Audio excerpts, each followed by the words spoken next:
Hello, welcome to day 12 of our distance learning unit for creative writing.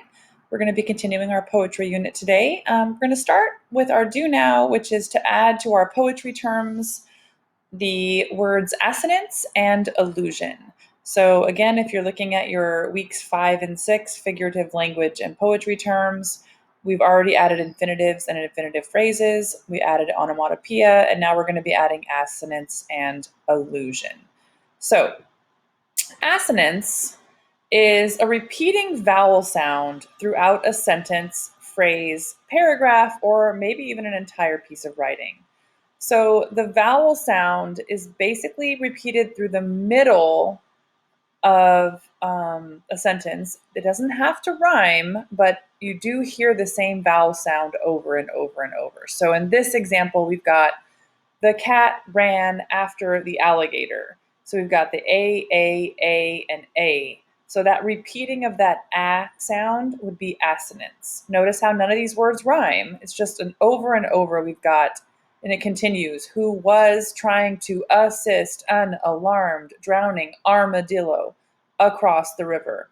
So all these A's within this one sentence would be an example of assonance. So there will be a couple of questions in your do now for you to kind of practice looking for repeated vowel sounds. So go ahead and add assonance to your figurative language terms. And then the second term we're looking at is allusion.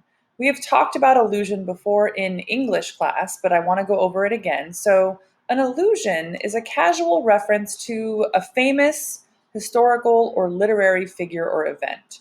So anytime you hear a reference, I think the example we used in English class was, oh, he's such a Romeo, talking about a guy who maybe falls in love a lot because the term Romeo is an allusion to Shakespeare's famous character from Romeo and Juliet.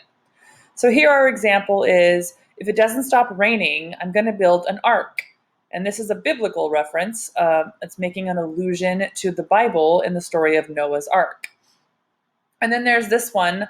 My sister has so many pets, I'm going to call myself Old MacDonald. So here we're making an allusion to a famous nursery rhyme or nursery song.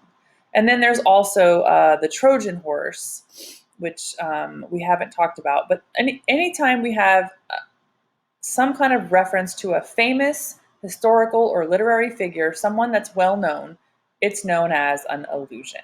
So go ahead and add these two terms to your figurative language terms, and then complete the 6 practice questions, and we'll move on to the next step.